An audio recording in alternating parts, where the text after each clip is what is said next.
Good morning everyone. In this lecture today I'm going to discuss about mnemonics to remember interleukin functions. Okay, I know that your mouth must have been watering seeing this picture. This is the picture of a hot T-bone steak.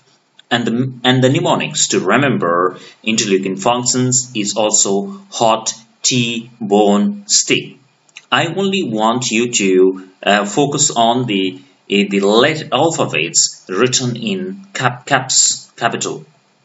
So the hot for interleukin 1, T for interleukin 2 in the chronological order, bone for interleukin 3, and E for interleukin 4 and A for interleukin 5. I know that this steak part is tricky here. Here you only need to remember this E and A written in the red color. Okay, so E for interleukin 4 and A for interleukin 5. So these are the 5 different interleukins, and these different letters and word written in red correspond to respective interleukins. Hot for interleukin 1, T for interleukin 2, bone for interleukin 3, and E for interleukin 4, and A for interleukin 5. Okay, from the stack.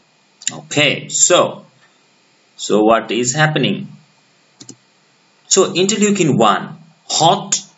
So interleukin 1, when this level is elevated and it's produced and its level is elevated, it causes fever. So when we have fever, we are hot. So interleukin 1 causes fever. So function of interleukin 1 is the fever. Okay.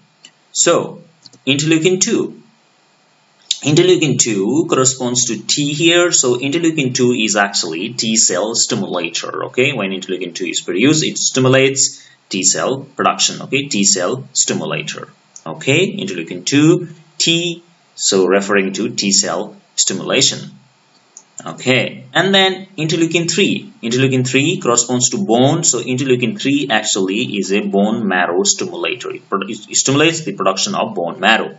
Interleukin 3 corresponds to bone here, so it stimulates the bone marrow production.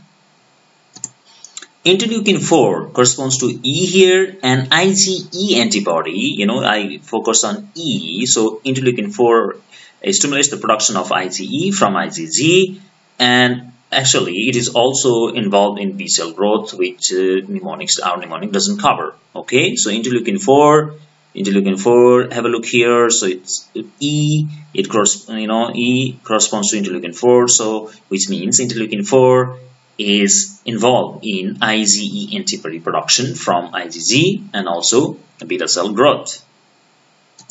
And finally interleukin 5, like interleukin 4, interleukin 5 is involved in IgA, A of IgA and A of the step, interleukin 5. So interleukin 5 actually is involved in the IgA production, and also it functions in eosinophils. So I hope this video was helpful. Please remember hot T-bone steak to memorize interleukin functions. Okay, so interleukin 1, hot, fever, interleukin 2, T, that is T cell stimulator, interleukin 3, bone, that is bone marrow stimulator, interleukin 4, E, that is IgE production, interleukin 5, A, that is IgA production. Thank you very much.